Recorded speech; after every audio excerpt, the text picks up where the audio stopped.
Welcome to the Movies to Watch Before You Die podcast. My name is Gab, and I'm here with my cousin and my co-host, Dylan. And today we are talking about a movie that I nominated as a movie to watch before you die. But before we talk about that, we will briefly tell you why you are listening to us. Dylan, let them know.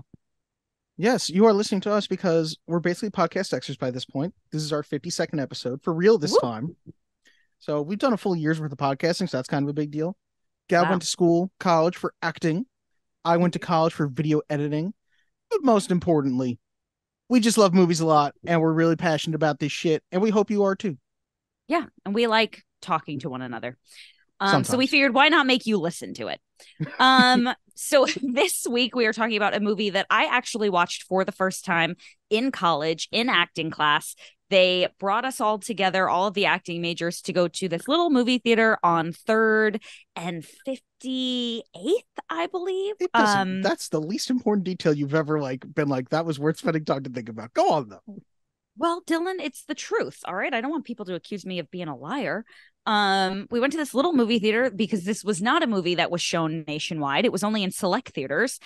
And it is the 2011, I would call it a dramedy, based on the play God of Carnage, and it is called Carnage.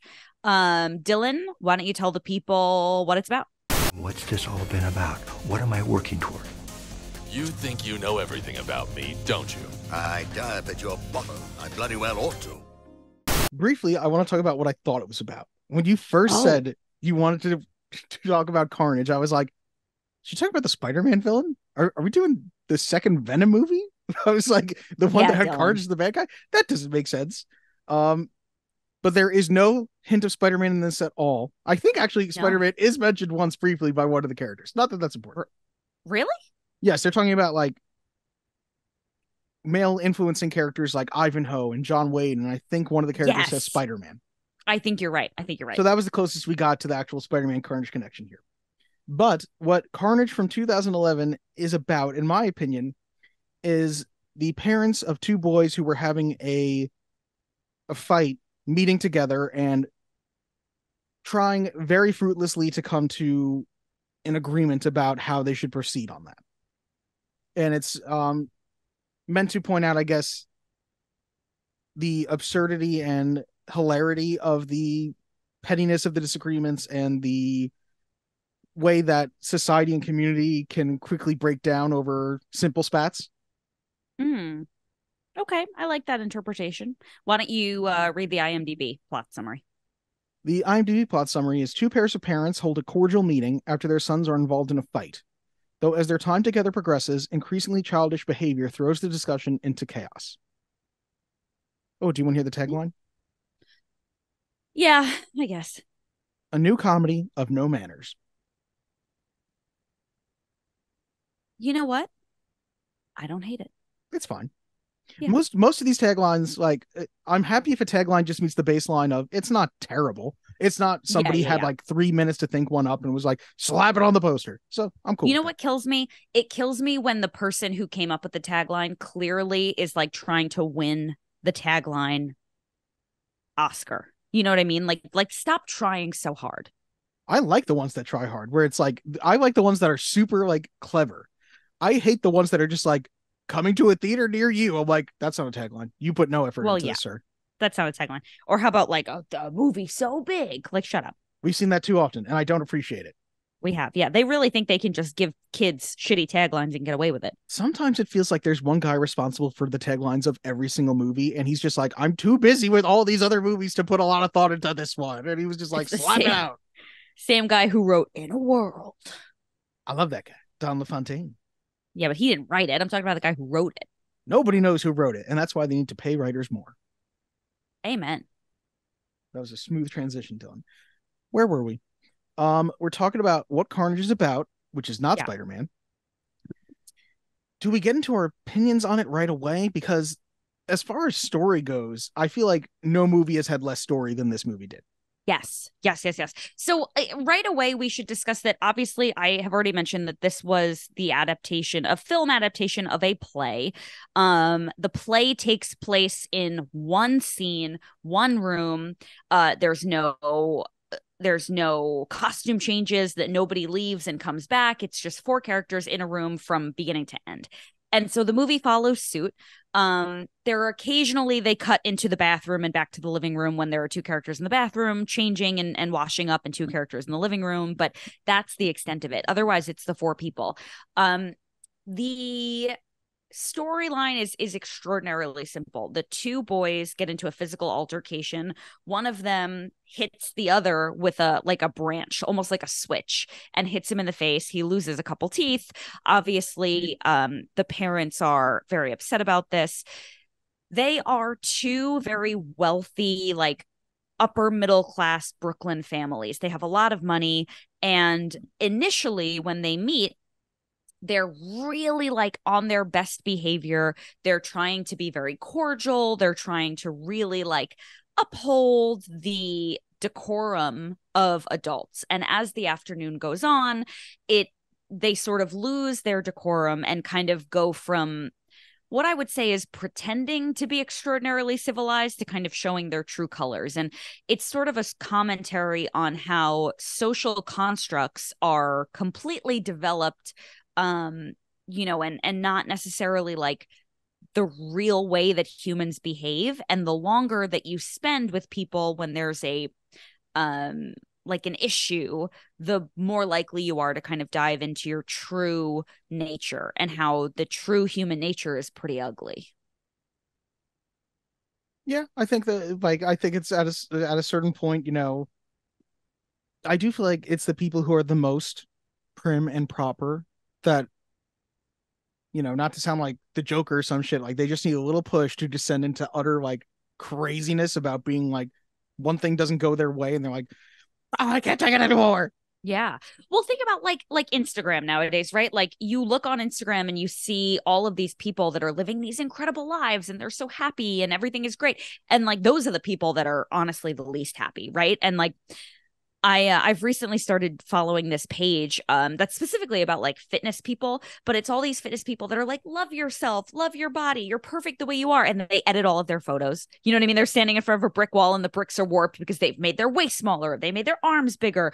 And then, I also have like people that I know personally who are posting all of these photos of them like in the Hamptons, and you like can very easily reverse image search, and they're not in the Hamptons. They Googled West Hampton Beach and posted a photo from Google to try to make it look like they're in the Hamptons. And it's like, it's all a lie. It's all a front, Well, and even if we're not going to get like too deep into social media talk, but like that is the nature of social media in general, is you're only seeing the best moments of everyone's lives. And it makes you think that that's all other people's lives are. It's just everything is the best at all times. And nobody's life is perfect at all times. Like you have days where you do something great. You know what I mean? You have days where sure, there are days where you're on vacation and life is beautiful, but there are days where your shit is mundane and you just have a bunch of diarrhea from whatever you ate the day before. You know what I mean? Dylan, that's the majority of my life. It's interesting. I got shit on by a bird today. Was that it? That's the end of the sentence. Oh, yeah, okay. I got shit on by a bird I thought today. you were going further into that, but okay. No. I just want you to know I didn't post about it on Instagram, but I did get shit on by a bird today. And I was very fucking unhappy. We should just start like posting about the worst things that happened in our lives. Like I'm gonna post like, just ate an entire bowl of macaroni and cheese by myself. Don't feel so good about it. Like my like low sort of like, this is a pathetic moment, I would never post about this on the internet, is sometimes when I'm alone and I'm eating like if I'm eating dinner by myself, like if Corey's out or something. This doesn't happen often now, but I used to like stand over the sink and just eat with my hands, like no plate, no silverware, just food in hand over the sink. This has nothing to do with like this movie at all, but Giselle calls me out for that all the time. That like we'll be. Wait, you do that too? If we're if she wants to eat in the bedroom, like occasionally she'll be like, let's go and eat in bed. Yeah. I don't like it because I'm like, I know myself, I'm gonna make a mess in this bed at some point. 100%. So what I do instead is I stand directly next to our TV in the dresser, and I just have my food on the dresser, and I'm just standing there eating like off the dresser. And she calls me out for it all the time, and I like, maybe there's something familial there. I always thought I got it from grandma, who constantly stands when she eats. But yeah, she does. Until she turned like 91, she was like, I will always stand when I eat. So yes. Yeah, that's so funny. Yeah, I'll stand over the sink. My mom stands over the counter. Unless it's like a family sit down dinner and everyone's eating together. If you're eating solo, you're standing. That's like a fit. Like that happens in my family all the time. Yeah, I do that frequently. Yeah. But yeah, I feel like that's a pretty low moment. Or like I used to drink milk out of the carton, you Oh, know? these are your low moments. Your shit is pretty good. Just Yeah, so I know. you know, my low moment Um, is like I made an entire family serving of macaroni and cheese and ate it entirely by myself. Like that's the low moment. I bought that box yeah. of cereal and ate it all in one day. Like Now, did you eat it with your hand straight out of the box like you did when we were kids? maybe. No, I'm um, civilized now. I pour it into a cup and eat out of the cup with my of hands. course. Do you pour the cup directly into your mouth or you scoop with the hand?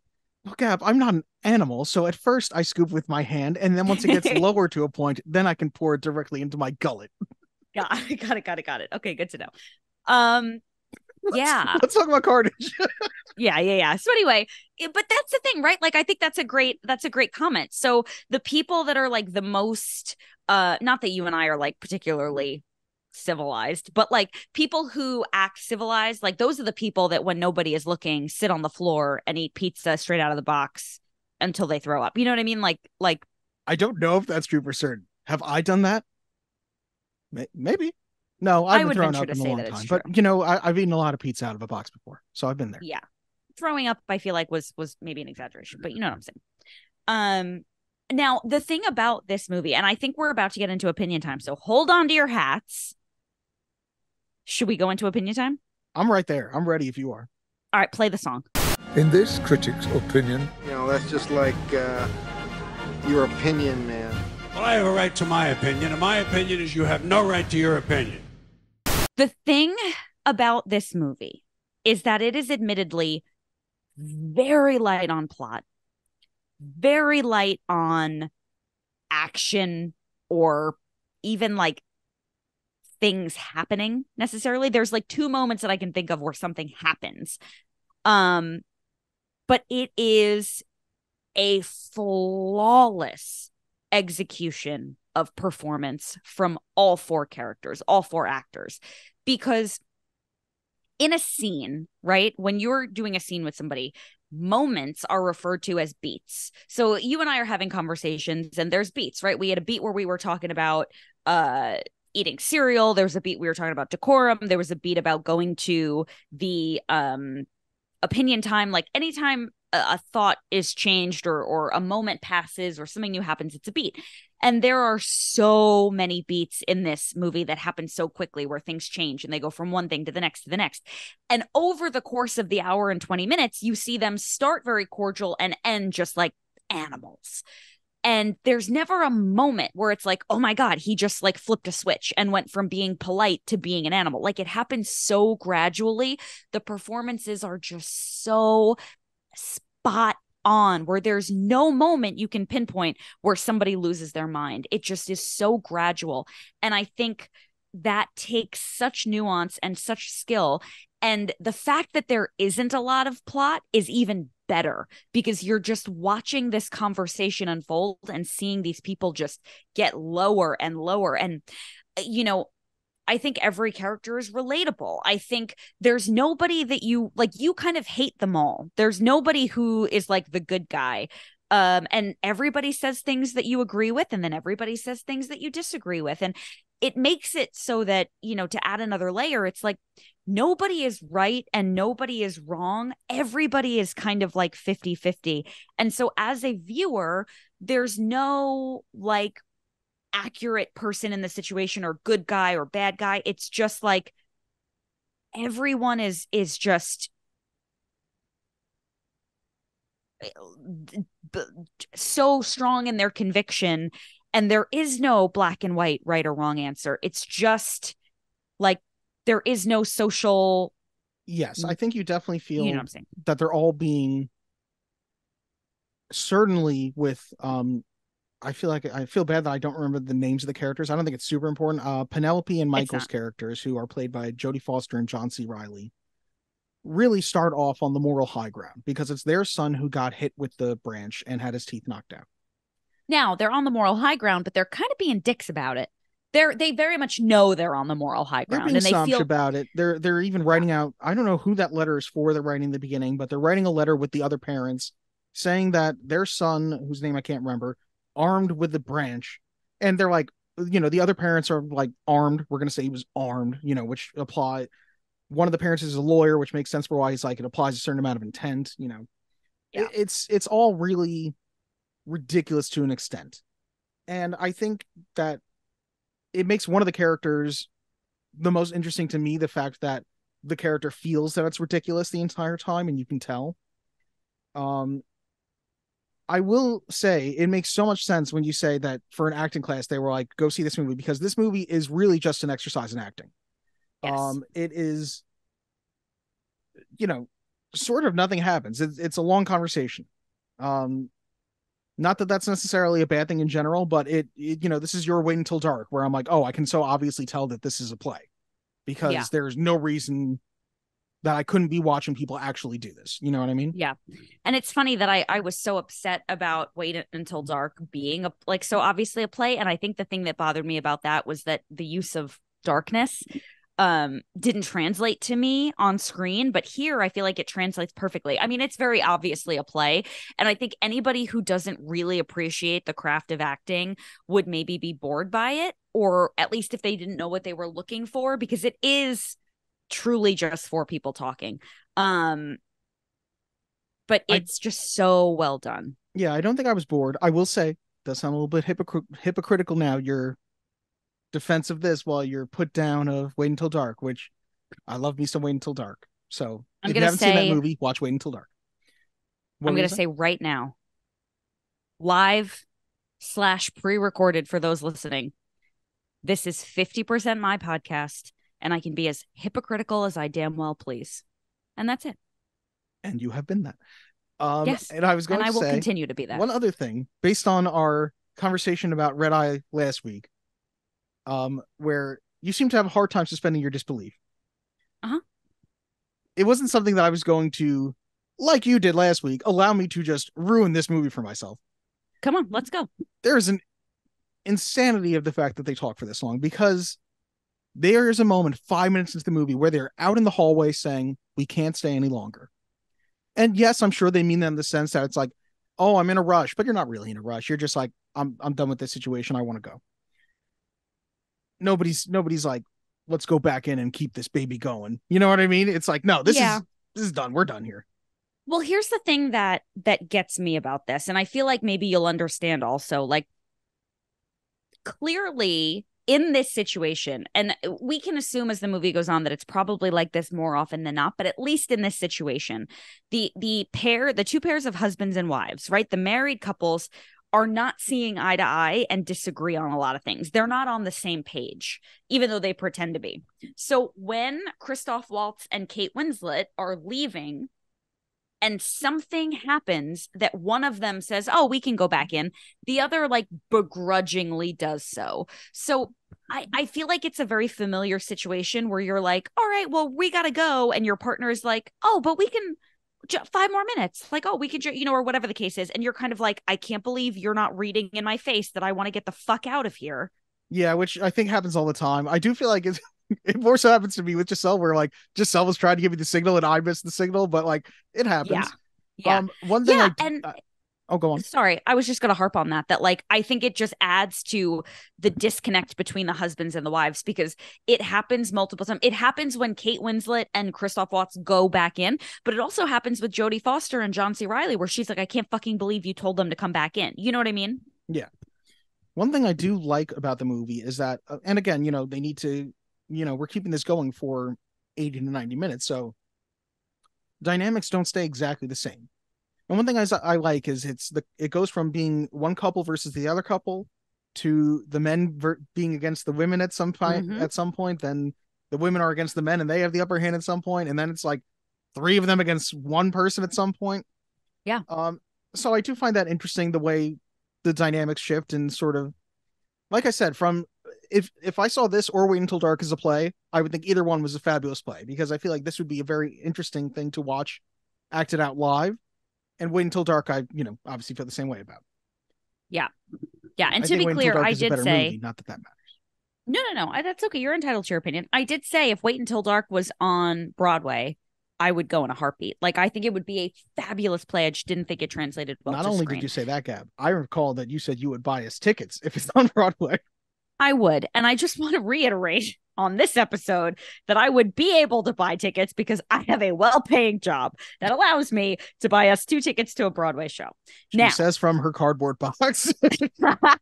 I paid $3.99 to rent Carnage, even though it was on Hulu, because I have a disposable income.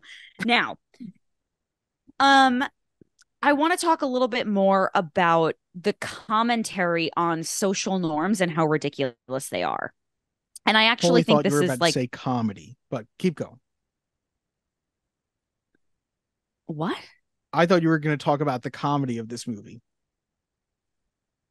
Because this movie defines itself as a comedy. Well, we could talk about that also. But go on. Go on with the commentary.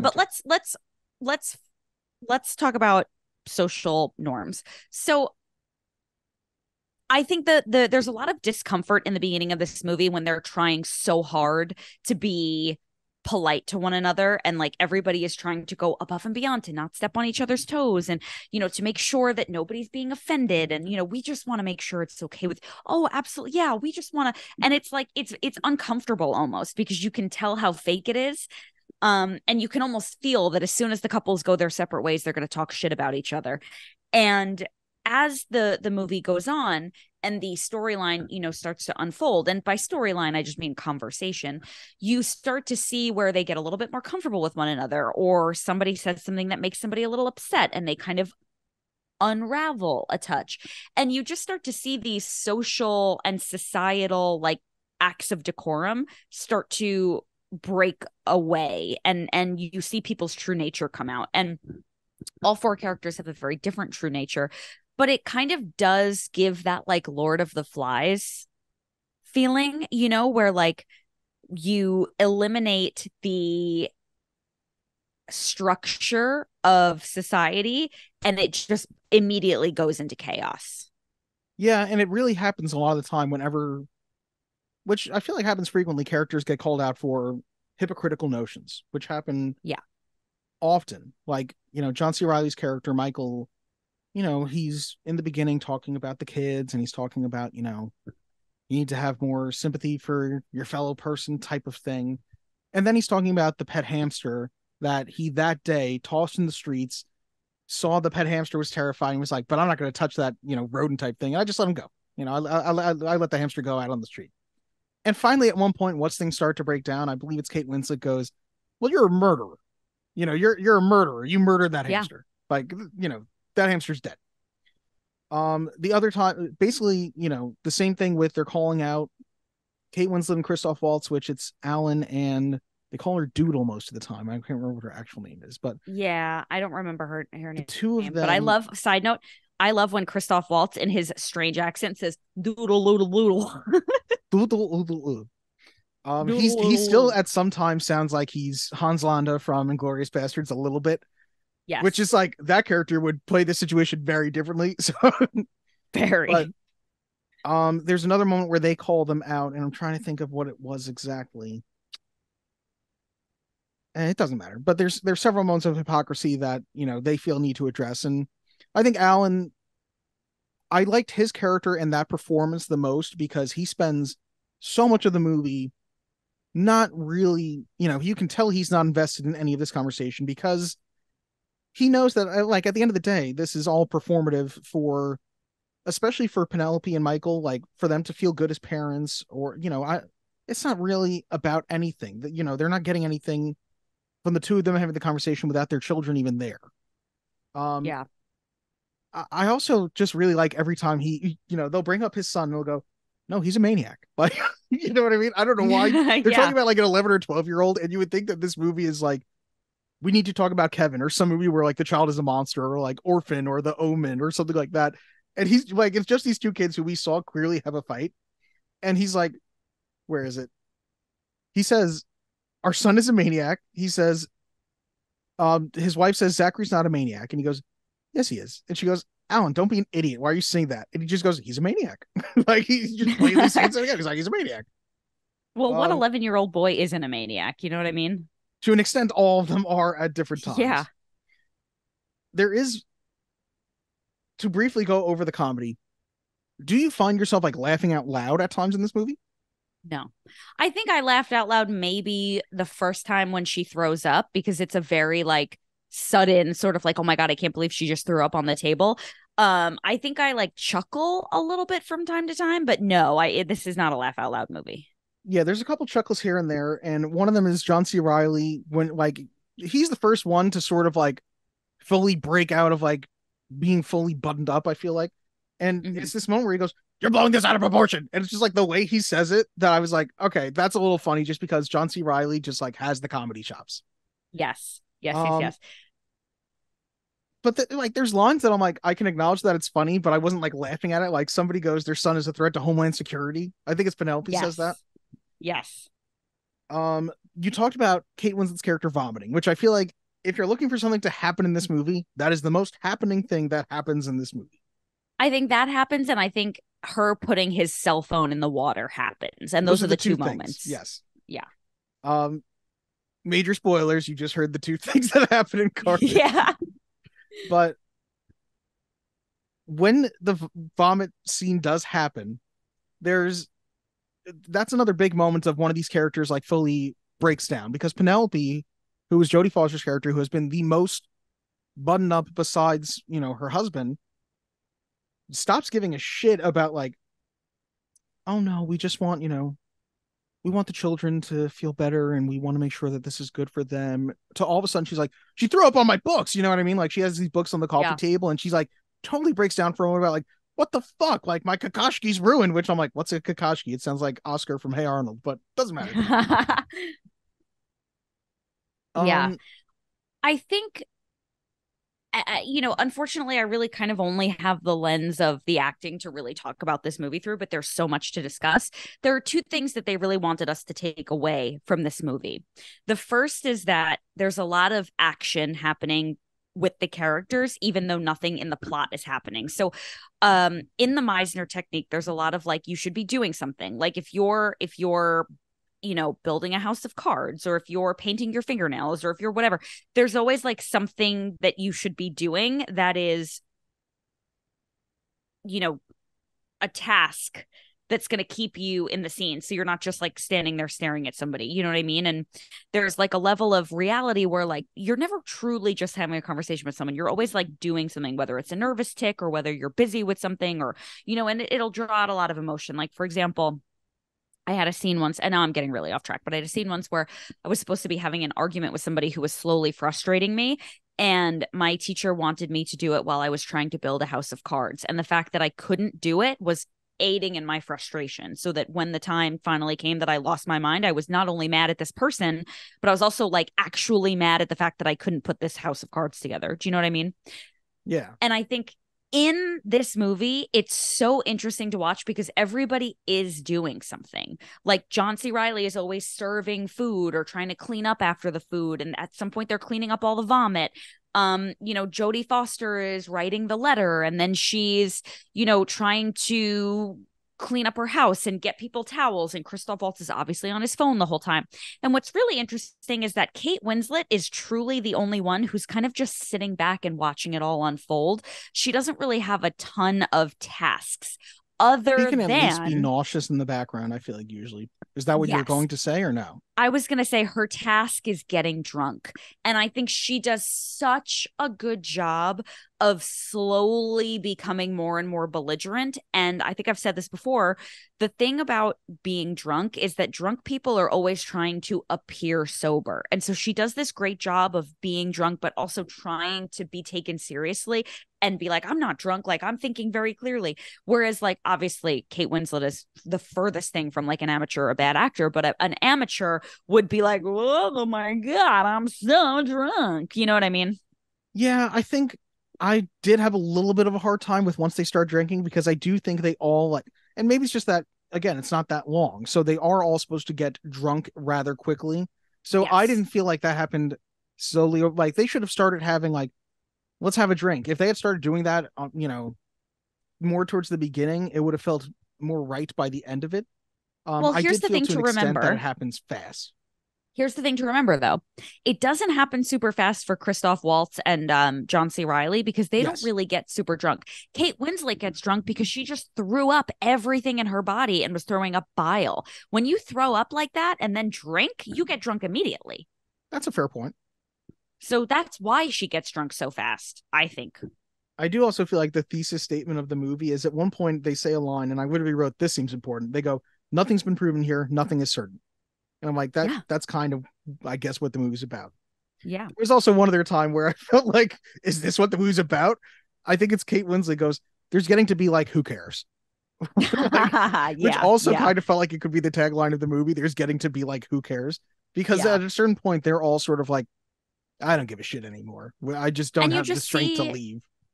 Yeah. And you see the ridiculousness of it. Like, it's funny. Like, I've been talking a lot about this with my therapist, where it's like, Thanksgiving, Christmas, being with your family, calling your grandma for grandparents' day. Who fucking cares? Like, it's just all so ridiculous. Like, we have all this stress and pressure about like the things we're supposed to do with our family, or like, the expectations of us, and like, meeting your partner's family, and are they going to like me? And this, like, there's just so much where it's like, does it really matter? Like, you know what I mean? I my best friend is planning her wedding right now, and it's like, oh my God, well, what about this? And what is my grandma going to say if this person dances to the? It's like, who cares? And I feel like this movie has a magnifying glass on one very particular instance of who cares. Because at the end of the day, I don't want to spoil the end of the movie, but should we spoil the end of the movie? Sure. The parents are having this belligerent fight, and they cut to the park where the two boys are just best friends again. They're over it. They're back to being buddies like nothing ever happened. Yeah, we see, the only times we see outside of the apartment are the opening credits and the closing credits. And we see the boys outside get into the fight. And then we see the boys outside and they're just like talking and hanging out again. And so at the end of the day, none of it matters. It's like, I say this all the time, but like, I remember being so stressed out about my prom. You know what I mean? And my prom dress and what I was going to look like and what was I going to do with my hair. And then it's like, who cares? You know what I mean? Like, it's over. Yeah, it's very social anxiety of things that seem so important in the moment that, there's always that question of like, hey, anytime you're worried about something, think to yourself, in 5 years or 10 years, will this matter? And usually the answer is no. Yeah. Even like, I was just going to say, even like, remember being stressed about your wedding? Who cares? Yeah. Majorly stressed about the wedding, and Giselle will say all the time, like, "Oh my God, I would do everything totally different." And it's like, well, it is what it is. Yeah, I mean, I was stressed about my wedding, and I'm not even married anymore. You know what I mean? It's like, who fucking cares?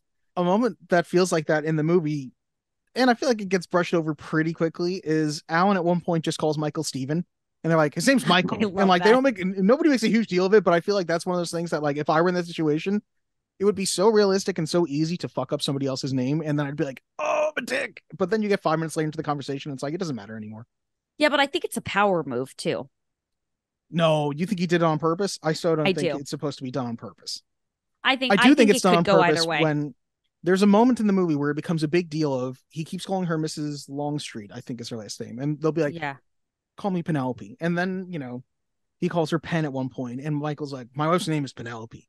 And then he just goes back to calling her Mrs. Longstreet at one point. And it's like, then I feel like it's intentional. Like, I really don't give a shit about this. Yeah. I don't think at the end it is. I do feel like if I were ranking these performances, which is totally not what I like went into this doing. No, let's do it. Christoph Waltz, I have strong opinion, is the best performance. And maybe it's just the most, maybe it's just that he has the most interesting character, because his character also has. I disagree. You don't think he has the most interesting character, or you don't think he has the best performance? I think he has the best performance. I don't think he has the most interesting character. Who do you think has the most interesting character? Michael, John C. Reilly. Why? Because John C. Reilly's character starts very clearly like under the thumb of his wife. He's performing the way his wife wants him to. He's obviously like kind of emasculated. He's behaving in a way that we come to find is clearly not in his nature. And then he has the biggest 180 where all of a sudden now his character is like fuck it, who cares? Let's have a drink. He's the one who's pushing the alcohol. He's like, let's have a cigar. Who cares? And then he starts ganging up on his wife.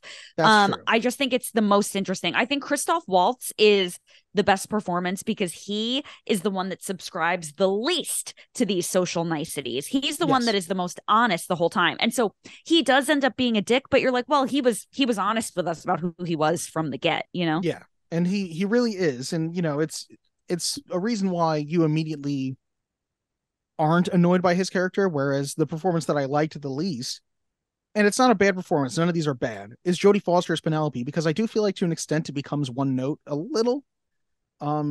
Yeah. I wouldn't say her that character has the least arc.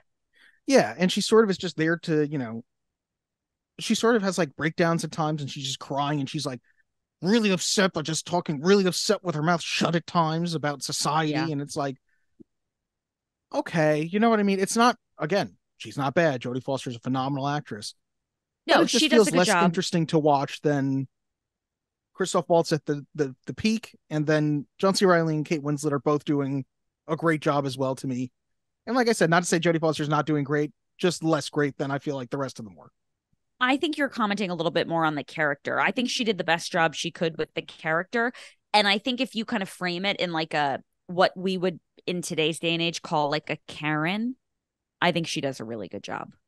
I just think her character is the least interesting because she's kind of the same the whole time. I wouldn't call her a Karen, because a Karen, you think of somebody who's like making a public scene and stuff like that. And she's totally, that's not her. She's just somebody who, like, she literally says at one point that she is like the morally highest in the room, which, well, you know, if you're saying you're the morally highest in the room, it probably, you know, you're probably not. She also, we neglect to mention, her career is, she's a writer about like the genocide in Africa. And there's a conversation on like how much of that is like white saviorism, you know what I mean, versus like her actually giving a shit. It's very interesting. Yes, which I do like. That's another line I wrote down. And again, it's not like a hilarious line, but Alan's like sort of calling her out. And he says something about like, I'll pick a massacre. History's full of them. And so you talk about Darfur or Africa and like, you know, okay, you know, and yeah, he's just very unimpressed by them. And Alan is probably the scummiest person of all of them. Like the whole time he's on phone calls because he's a lawyer for a major pharmaceutical company, and he's just like, just deny the side effects, and you know, we'll put out a press release saying that the study's bullshit. And it's like he seems like an objectively, you know, his job is an objectively bad thing, that what he does. Yeah. You know what I mean? And there's a hilarious moment where John C. Reilly's mother calls and says she's taking the medication that he's clearly on the phone trying to cover up the negative side effects of. Yes. And it's so good. It's just so good. He's my favorite because he's the most honest. Although one could argue that Jodie Foster is also the most honest, or equally as honest. She's just honest about being a liar, if that makes sense. I think every one of them is honest to an extent. Yeah. But Alan feels like he's the most honest from the beginning. I think it's a really, really good performance from all four characters. I also think that the chemistry is really good. Like, I think it's cast very well. I don't think you could have the actors in opposite roles. I don't think it would work with Kate Winslet, John C. Reilly. Like, I just think the couples are perfect. I think they were cast perfectly. And I think they're all very interesting to watch. I do have one fact about somebody who might have been played by a different person at one point. You know, sometimes you go to IMDb and it has like, I'm trying to think of a popular movie, like The Mummy. When we talked about The Mummy, if you go to IMDb trivia, it'll have every major actor at some point was in consideration for the role. And it's like, well, that's not very interesting. But I think because this was just literally one time that I was like, this person was offered this role, I'm like, oh, that's kind of interesting. So we'll get to that in a couple minutes. Yeah. But I do just think it's sort of, you know, there is an extent where I think there's more than one. There's 2 or 3 times where they are literally in the hallway of the apartment, like in the hallway of the building, I should say, getting ready to leave. And I'm like, yeah, no, real people would just be gone. They would be gone. Nobody's going back in for like, come back in for a second round of Cobbler, which again, I did like the Cobbler conversations. And there's a couple really great moments where towards the beginning, we get the couples split up at different times.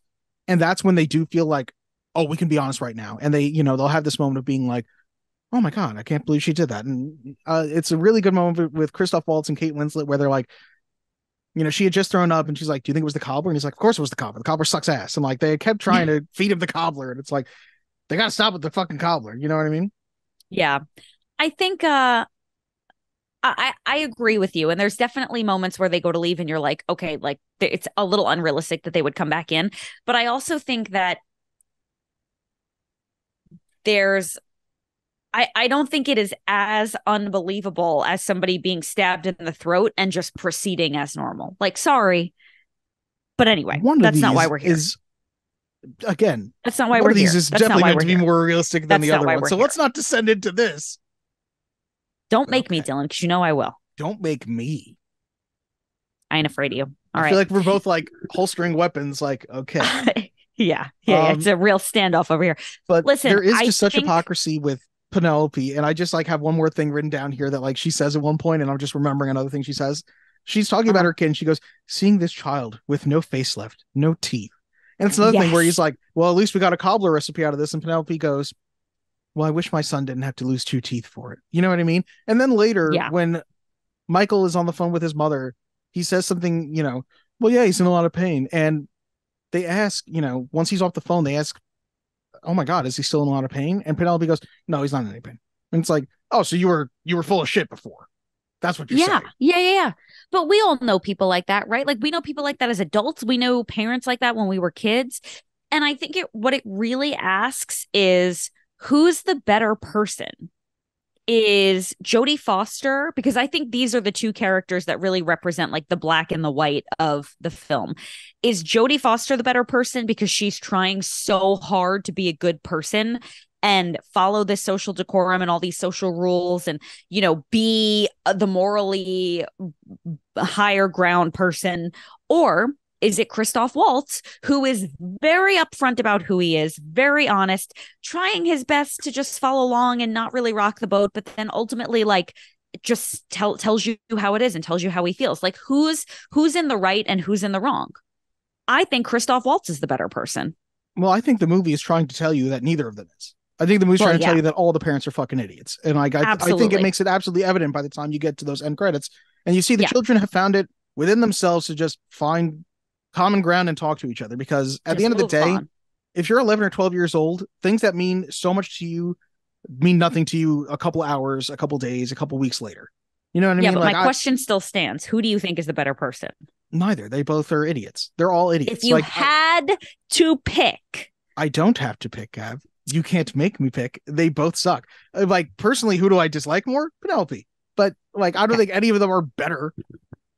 They're all jackasses. I would just always rather be with somebody who's very upfront about what a bad person they are. I dislike also, there is a moment where I'm like, this is going off the rails, when Michael's like, you know what sucks? Children. They ruin us. They suck our souls out. Like, I was like, whoa. Yeah. Like, I was like, this is going a little far. Yeah. That made me laugh. Children suck the life out of you and leave you empty. Good. It was something like that I was like, oh, okay. Yes. Yeah, you're married and it's all fun and games, and then you have kids. Yeah. Well, yeah, I mean, that there's really not that much to discuss outside of all that. So why don't we get to the facts? I want the truth! Face the facts, dokes. Facts have no place with an organized religion. Let's go to our ratings first. IMDb gives this a 7.1 out of 10. Rotten Tomatoes Tomato Meter gives it a 70% with an average rating of 6.8 out of 10. 140 fresh reviews, 60 rotten. The audience score. Now, I would just like to say. Go right ahead. Sorry to interrupt you, but I just want to say, based on Josie and the Pussycats and how few people understood that, it's relatively like uplifting to hear that there are so many good reviews for this movie, because I would have thought that people would be like, this is so boring. They're just sitting there talking. You know what I mean? Yeah. I think that this definitely leans more into like what critics like than say Josie and the Pussycats does, because Josie and the Pussycats is going for much more of a mainstream message than this movie is. This movie is, like you said, much more indie and an actor's movie, and I can see critics being high like, art. Yes, like I can see critics falling into that, because there is an aspect to which I'm like, anytime a critic loves a movie, I'm like, am I gonna hate this? Like, is this gonna be really up its ass? Yeah, and it is up its ass a little. The Rotten Tomatoes audience score is a 66% with an average score of 3.5 out of 5. Let's do the reviews now. First let's go to the budget. The movie had a budget of $25 million, which seemed like a lot. And now I'm like, should I double check that? Is that right? Well, I'm going to say they paid the actors a whole lot. And I'm also going to say that because it had to be shot in another country. Yeah, that is the budget. Okay. I just wanted to double check that because I was like, wow, is that really right? Did I write that down wrong? I was like, is the budget actually supposed to be 2.5? Okay. Oh, I'm okay, go ahead. It grossed $31 million. So I'm it was about a to get flop. to some reviews. So do you have something else first? I was just gonna say, I forgot to point this out. There's a mirror in the apartment, and none of the characters ever look in the mirror, which I love because it's very much like they're not really seeing themselves. The only time they ever look in the mirror is after they've been vomited on. I was totally trying to be like a major douche too about like at any point can I see the camera in the mirror, and Hey, me too. they do a good job hiding it. Yeah, but it is a kind of cool to see like the whole like, well, they're not really like reflecting on themselves until they absolutely have to, and then they're choosing to dig deeper into their conviction instead of hearing the other people. Like they go from not seeing themselves to only seeing themselves. It's very cool. The critics' consensus from Rotten Tomatoes: it isn't as compelling on the screen as it was on the stage, but Carnage makes up for its flaws with Polanski's smooth direction and assured performances from Winslet and Foster. Reviews: we got Roger Ebert, as you know from the Chicago Sun-Times, gave it 3 stars. Mm-hmm. The point isn't the plot, it's the performances. Here, 4 familiar actors seem ideally cast for their roles. Jeffrey McNabb from Independent UK, which I think is just saying that he's an independent reviewer in the UK, but I wasn't sure, so I said it anyway.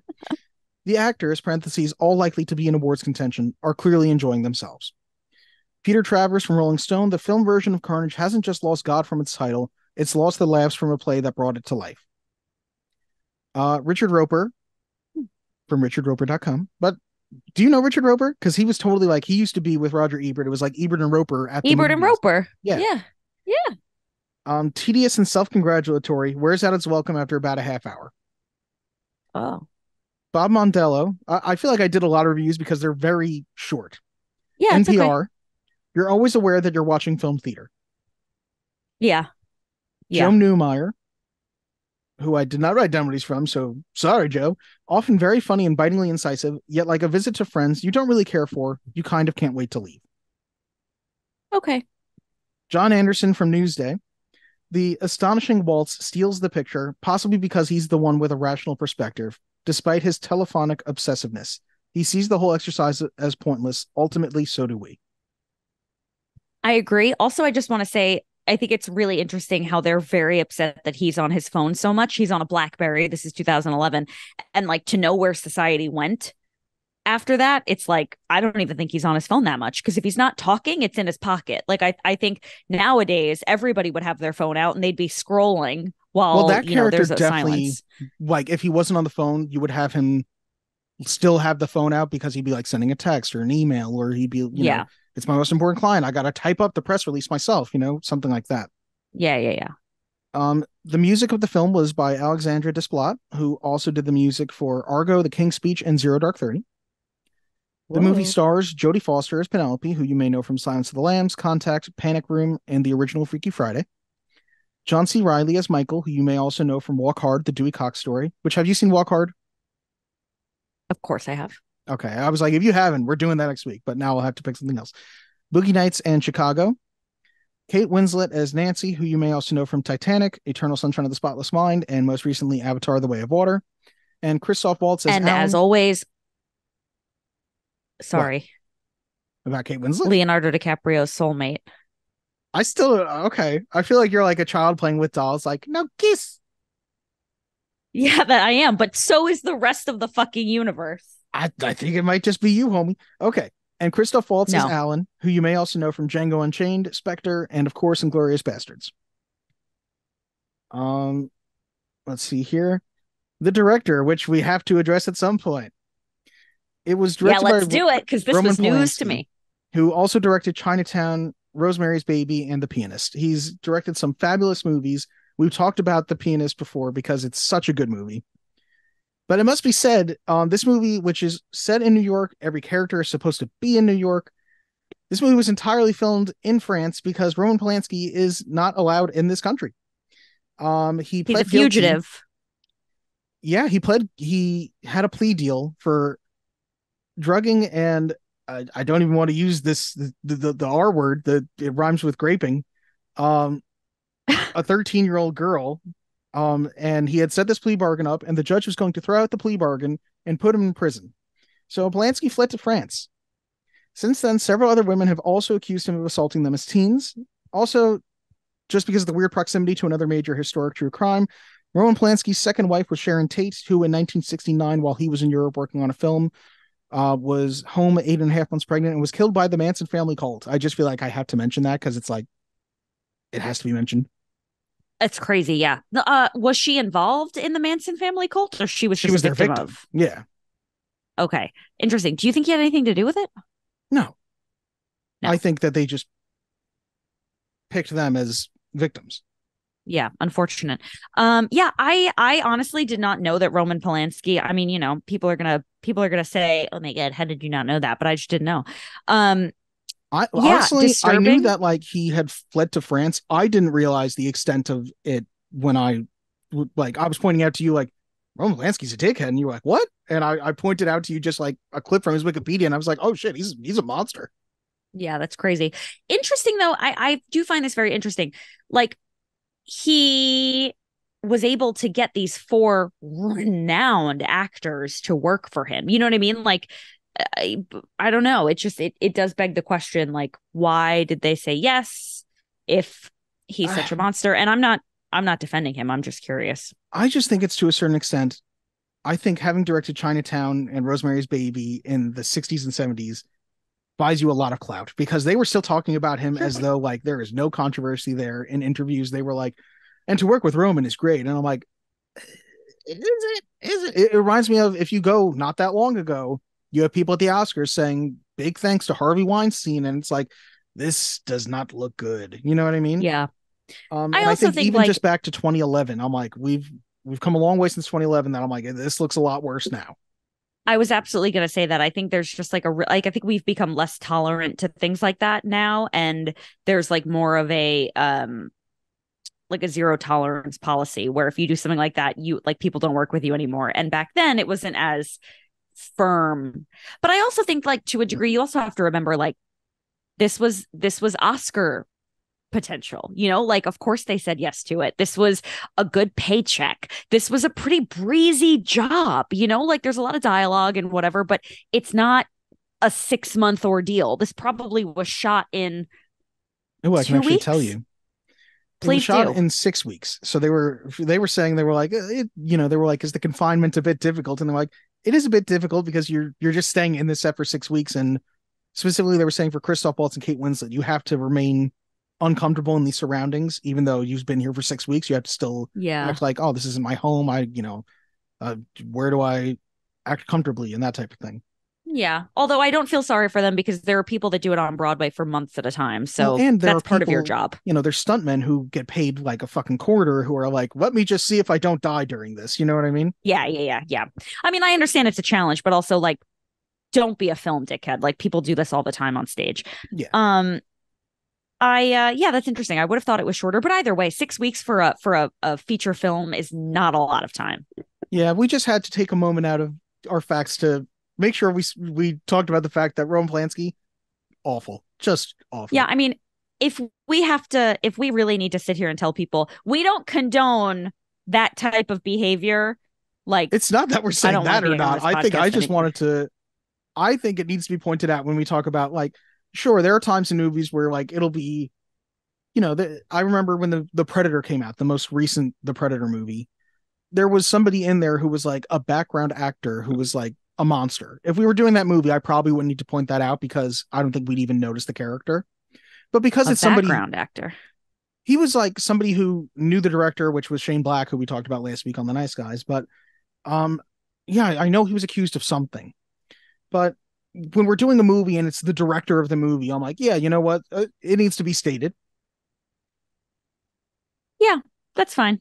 And the last I agree with you. Have here is the movie was written by Roman Polanski and based on the play by Yasmina Reza and based on her play Les Deux du Carnage. She has also written Bella Figura, Chicas, and Arte. I got just a couple of fun facts here. Christoph Waltz refers to the train, and he goes, out the window, you can see the L, which is for an elevated train, which, Gab, tell me if it made you think of The Fugitive, because I've never heard somebody in New York refer to it as the L. Wrong. What? They're literally talking about the L train. Like there's the 1, 2, 3, 4, 5, 6 NQR. No, you're saying he's seeing Brooklyn, the actual train? In Brooklyn, the L train goes from Brooklyn to Manhattan, and it is above ground in Brooklyn. Oh, but no, continue to embarrass if that yourself, is what please. he's saying, that makes sense. But I did start thinking of The Fugitive immediately because I thought he meant an elevated train. But you're right. No. You have just saved Christoph Waltz, and you have shamed the IMDb person who put this trivia and myself in the process. Yeah, that's wrong. I only know that because I work in Brooklyn, and it's, But anytime I hear the L train, I think of The Fugitive. Yeah, you're thinking of the elevated train. I understand. Yeah. At the beginning of the film, just before Alan and Nancy try to leave for the second time, there is a camera visible in the mirror. I did not notice it, but this is what is being said. Me neither. There is a cameo from Roman Polanski as the neighbor who opens the door. Love that. I love when they do that. I like when they do that and they're not Roman Polanski, because Roman Polanski sucks. The film is set in real time. Okay. I'm going to keep saying he sucks, Gab. The film is set in real time. Yeah, that's fine. Without breaks, and with the exception of park scenes at the beginning and end, in a single location. The light outside visibly changes during the running time, and it's slowly getting darker, adding another layer of realism to the film. Which, that's cool. The movie has 3 Academy Award winners in Jodie Foster, Kate Winslet, and Christoph Waltz, and John C. Reilly is Academy Award nominated. In 2017, Kate Winslet reported that she has never had any qualms about working with Roman Polanski on this film, as well as with Woody Allen on Wonder Wheel in 2017, despite both men being the subject of sexual misconduct investigations for years. However, in a 2020 Vanity Fair interview, she admitted that in the wake of the Me Too movement, she regretted both cooperations and said that she, quote, shouldn't have done that. Yeah. Which I do feel like is my exact thoughts too. Just shouldn't have done that. And here's the last fun fact I have here, which is totally the actor thing that I was talking about. John C. Reilly's role of Michael Longstreet was apparently, and again, take this with a grain of salt, originally offered to Matt Dillon. Interesting. I could see Matt Dillon doing that role pretty well too. Do you know who Matt Dillon is? Yeah. Yes. Okay, I felt like I wasn't sure if you were thinking or just looking at me like, who's Matt Dillon? No, I'm sorry. I'm going to be fully transparent with you. I'm ordering my dinner right now, but I am listening. And I know who Matt Dillon is. And I think Matt Dillon would have been okay, but John C. Reilly is just too, what's the word I'm looking for? He's so good at his like emasculated role. And then he has the ability to be both like very buttoned up and like kind of emasculated by his wife. And then also just like a total man's man, like just, what do they call it? They say it's, like John Wayne or Ivanhoe, like they're pointing out those like male like archetypes. Macho. Yeah. I think John C. Reilly just leans more comedic to me, but I could see like I'm thinking of Matt Dillon, whatchamacallit? Matt Dillon, and like there's something about Mary, and I'm like, you know what? I could totally see him knocking this out of the park too. And yeah. I don't feel like we get enough Matt Dillon nowadays. I'm like, where have you gone, Matt Dillon? Yeah, I almost said where he's up. What's up with him? Where he up?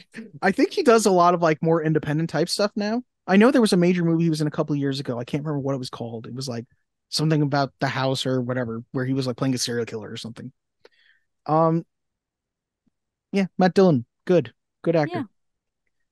Yeah, that's about all the facts I got. There wasn't a lot here. Well, Dylan, I just placed a poke order and my computer is at 9% battery remaining. So why don't we get to our verdicts? Do you need to plug in? No, we got it. We just got to move. Oh, I'm not. Okay. I don't feel good about this. No. It's at 9%. It's okay. All right. So, Gab, before your battery dies, I'm freaking out. We got to squeeze in some quick mail. Mail time! When you control the mail, you control information. Mom asked me to ask you if there's any mail for us here by mistake. What? Okay, there's not too much mail to get to. Your battery will hopefully survive this. First, we got an email from Keen Machine who says, RE, 50 episodes. Greetings, Dylan and Gab. Wow, what a fun episode. Congrats on making it to the big 5-0. It felt like I was at a slumber party where there was movies, trivia, would you rathers, and hopefully also snacks. Gotta be snacks. If you go to somebody's sleepover and there's no snacks, what's even the point? Honestly. Still personally offended by Gab's hatred of Mask of the Phantasm and animation in general.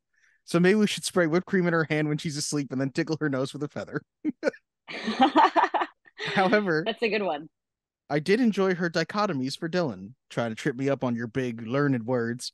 Nice to see The Thing get a kinder treatment. Still need to watch that one, maybe in October for Spooky Month. All right, everybody, get some sleep. You've stayed up late enough chatting. Keep it keen, Keen Machine. That was very cute. I did like our 50th episode. I thought it was very, very sweet. It was great, right? I really enjoyed it.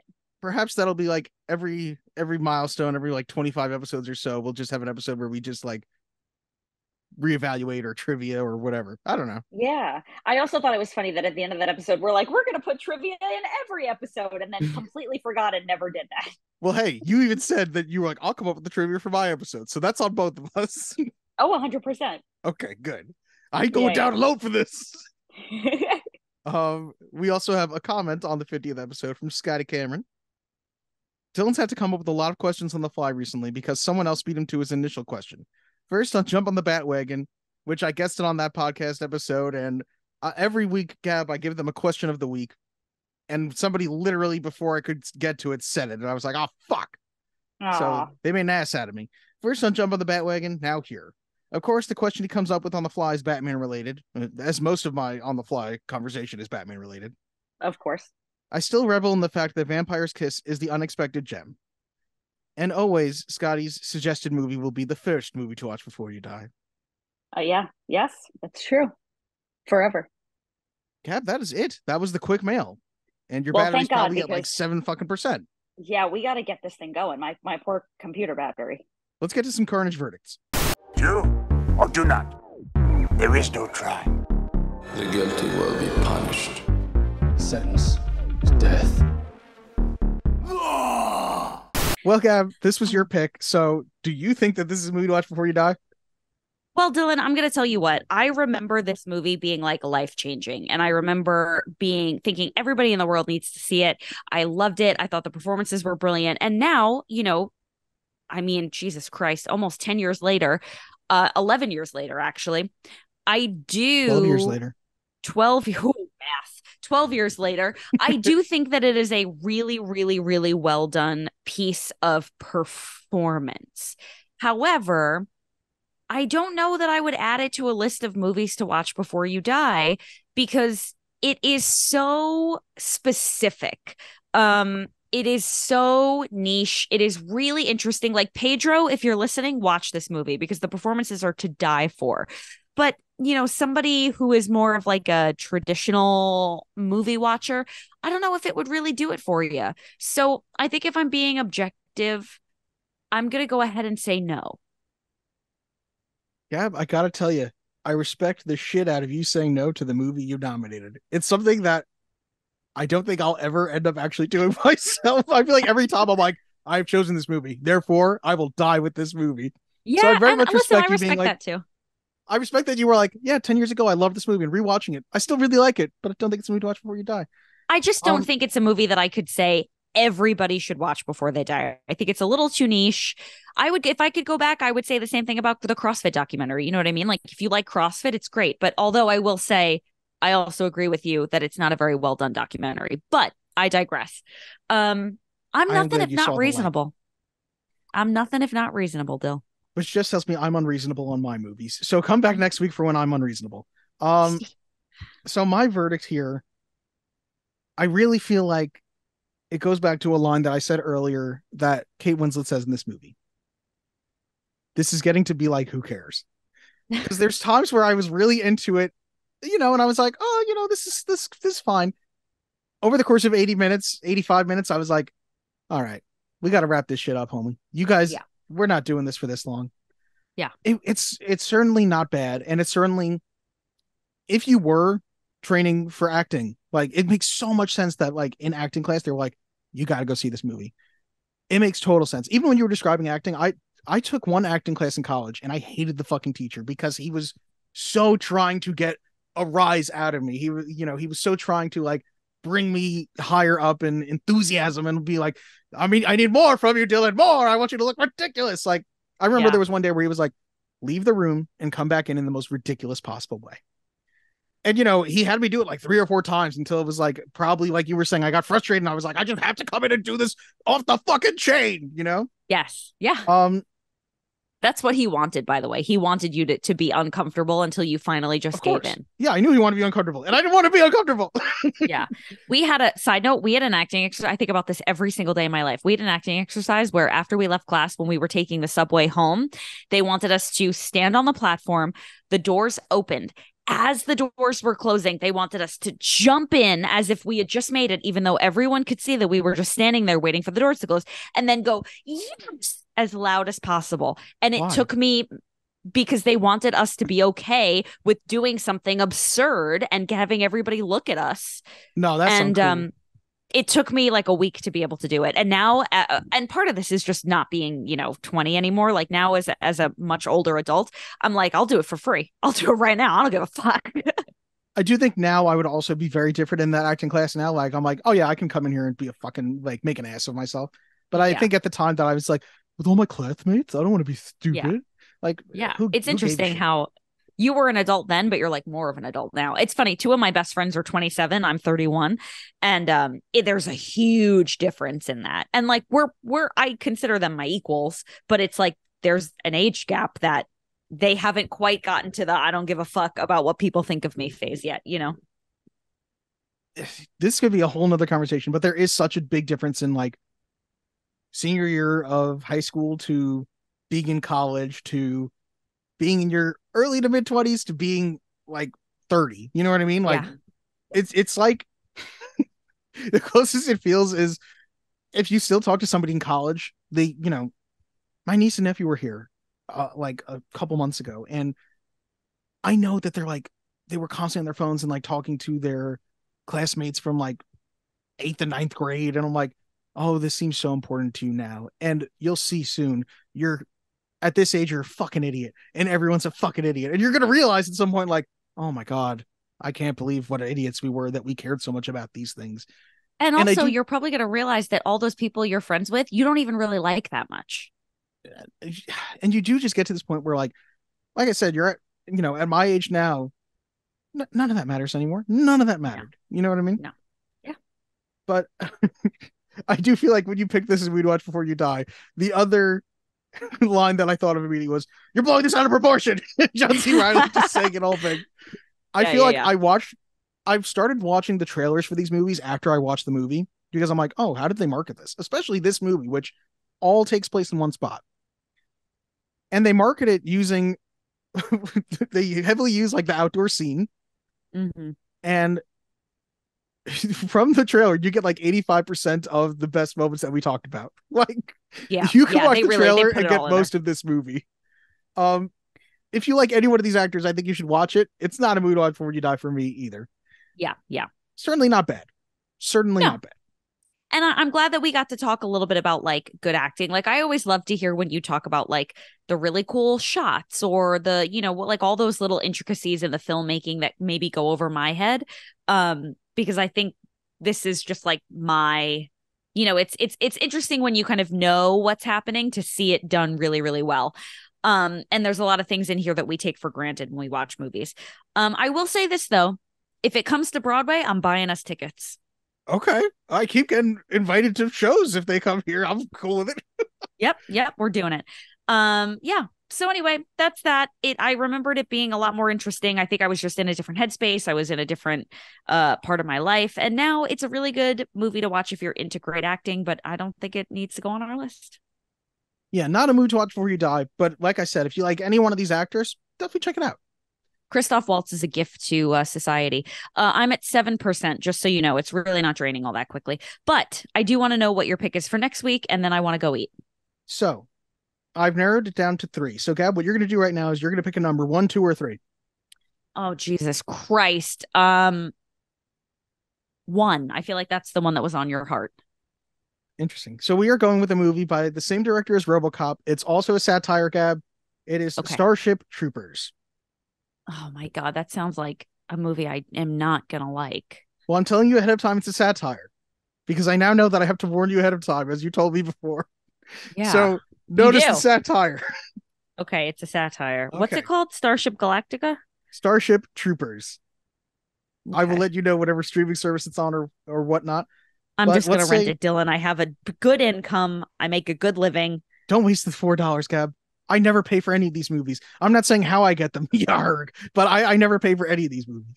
Okay, so we're calling Roman Polanski a monster and you're over here pirating films? I'm sorry. If we're talking about monsters, the studios are also monsters, Gab. Support the strikes. Yes, support the strikes. All right. So let's say the things we say at the end of the podcast now. So big thank you to everybody who sends in messages, to everybody who listens. Very appreciated. Come back next week when we talk about Starship Troopers. And Gab, if the people want to reach out to us, they can reach to us at email by sending an email to what email? Oh my God, are you okay? What email? Movies to watch before you die at gmail.com, or use your voice box and produce sound with your tongue and your vocal cords and your lungs and oxygen to anchor.fm/movies to watch. Sally is looking. You have to see Sally's face. Please God, don't move. You can't see it, can you? Not really. I feel like she just looks very uncomfortable with your shouting. I do appreciate the science lesson you gave us that made you forget about the link. Yeah. I was like, ooh, I know how to make sound. Anyway, listen. Thanks for listening. Sorry we wasted your time. It's not a movie to watch before you die. But you know what? Also, is it going to be a movie to watch before you die? Starship Galactica. Peace out. Starship Troopers. You're an advocate for civilized behavior. That's fine with me. That's right. I'm an advocate for civilized behavior. You bet I am. At least somebody around here is. You think it's better to be a different son of a bitch? Nobody said that. Nobody criticized you for that. You did! We did not. What was I supposed to do? Was I supposed to sue you? Was I supposed to never speak to you again? Was I supposed to just tear you apart through the insurance company? Stop it, Penny. Stop what? You're blowing this all out of proportion!